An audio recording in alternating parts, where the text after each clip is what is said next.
for 1 year at a time, starting with the eldest brother Yudhishthira.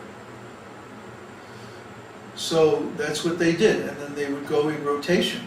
They all had other wives as well, so it's not like she was the only one. But still, so that's one example of how the word of honor was so important to the Kshatriyas and the devotees. Oh, and then in connection with this same thing, there was another incident where a little bit later Yudhishthira, and they also had a deal where, okay, if Draupadī is in the bedchamber with the brother who is currently cohabiting with her, and one of us interrupts them, he has to go on pilgrimage for a year. He has to go in exile for a year. That was their deal. Yeah, I mean, it was a very smart arrangement. That would keep jealousy and all of that out of it. So anyway, one time, Draupadī and Yudhishthira were in the bedchamber, and there was some emergency. I forget what it was. Some demon was attacking or something like this. And Arjuna needed to get his weapons, and they were in the bedchamber. So all the brothers were like, "Oh, who's going to do it?" So Arjuna said, "I'll do it." And he went in the bedchamber. "Oh, excuse me, guys," and grabbed the weapons, and then they went and killed the demon or whatever. So then when they came back, Arjuna said, "Well, okay, I'll see you later, going on pilgrimage." And they all went, no, you don't have to go. But Arjuna said, "Wait a minute. We all agreed that this was the deal. These were the terms. So if we don't do it, then we're breaking our word." You see? This is devotee. This is Kshatriya. This is king. A real king is someone who has control of their mind and senses. It's not someone who controls others. That's secondary. That comes naturally. If you can control yourself, if you can control your own mind and senses, then you have the right to control others. Otherwise, not. So Arjuna and his brothers, they all had this Vak Siddhi. And whatever they said, that's what was going to happen. And they never broke their word in their whole life, except for one time. You know that time? No. No? You know that?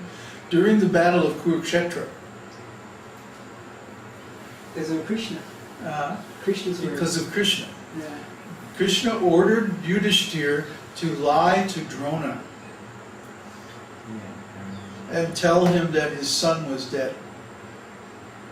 Drona's son's name was Ashvatthama. So Yudhishthira said, "Kṛṣṇa, I can't do that."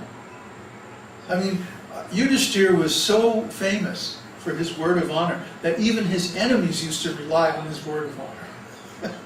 If Yudhishthira says he's going to do something, that's what he's going to do.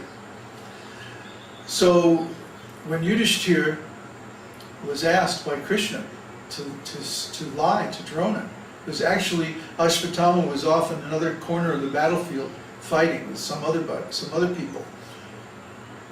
And Yudhishthira said, "I can't do that, Kṛṣṇa." So he said, "Well, you don't have to exactly lie. We'll take this elephant named Ashvatthama and kill him. And then you go to Drona and say, Ashvatthama is dead." So, very reluctantly, Yudhishthira agreed to do this. So they killed the elephant, and then Yudhishthira goes out on the battlefield and he approaches Drona, and he says, "Ashvatthama is dead." So then Drona says, "You mean Ashvatthama, my son?"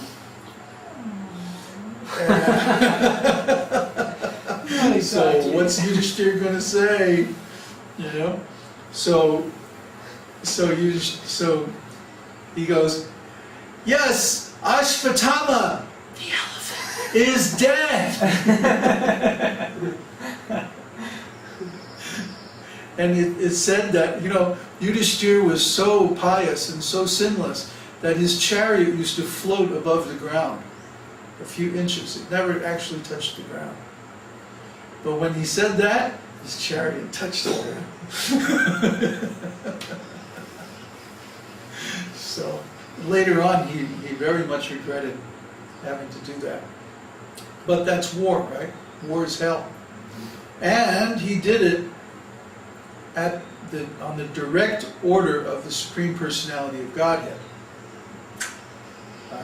In fact, later on when Yudhishthira went to the heavenly planets, he was talking with the demigods. I mean, Indra was there and Yamaraj and everybody like that. So he asked Yamaraj, he said, Indra said, well, you're sinless. You have no sins. And he says, well, wait a minute, what about that lie I told to Drona when my chariot touched the ground? And Yamaraj said, your chariot touched the ground because you hesitated to follow the order of Kṛṣṇa, not because you lied on Kṛṣṇa's order. So let's get our priorities straight. If there's some nonsense going on in the material world that you have to take care of, and you already made a promise to your spiritual master, what's more important? The material nonsense or the promise you made? Huh? Peter? Well, he doesn't seem to know what we're talking about. He says, I'm still coming to Mexico. I have a court date to go. Still waiting for the mail. There's nothing I can do. Don't go to court. I didn't go. Tell him I had to go to court and I just looked it off. I'll go to Mexico. He's gonna delay his trip to see his spiritual master over a traffic ticket. Yeah, some wrathful judge with big hammer. Peter, you told us you were coming in the first week of July, remember? Don't be a judge. Piece of paper. Where?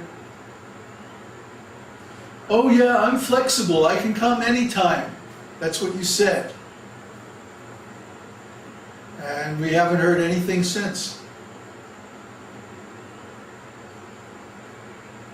So, anyway, are there more questions? Oh yeah, there are quite a few. Oh, good. So let's start with Neville's. There are some related to that. So he says, in the latest darshan, there was discussion about interpreting our realizations only within the scope of the scriptures, which is not actually correct, so that we have correct interpretation of experience. Babaji, some of your realizations are outside the scope of scripture because the scripture cannot contain all possible spiritual varieties. But what is the principle in understanding realizations not explicitly mentioned in the scripture? Well, first of all, it's not just scripture. It's Shastra, Guru, and Sadhu. So, even if a realization is outside the scope of the scripture, because the scriptures are limited, still it has to follow the general principles of devotional service. And if it's not against those principles, then there's no harm. Because there's an unlimited variety of spiritual experiences in the spiritual world. Nobody can say that we have written down or recorded all the possibilities, because it can't be done. There's simply not enough space in the whole world to write down everything that goes on in the spiritual world. It's said that Ananta Shesha, with his millions of mouths, has been reciting the glories of Kṛṣṇa ever since the beginning of time, or actually all eternity, and still he never gets to the end. He never even gets close to the end. Because as soon as you say one thing about Kṛṣṇa, then Kṛṣṇa expands. Oh, hi, Birdie. Crazy boy. Yeah, there's this bird that comes to the window every day, serenades me. Anyway, so the scriptures may give certain specific realizations, according to the space available. But then to cover the rest of the possibilities, they give general principles. And as long as the realization is not against the general principles of devotional service, then what's the harm in that?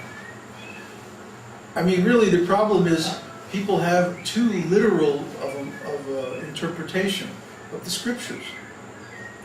And we've seen this again and again. This is called fundamentalism. Fundamentalism means if it's a kind of a legalistic attitude towards interpreting the scripture. That if something isn't stated explicitly, then it's not true or it's not acceptable.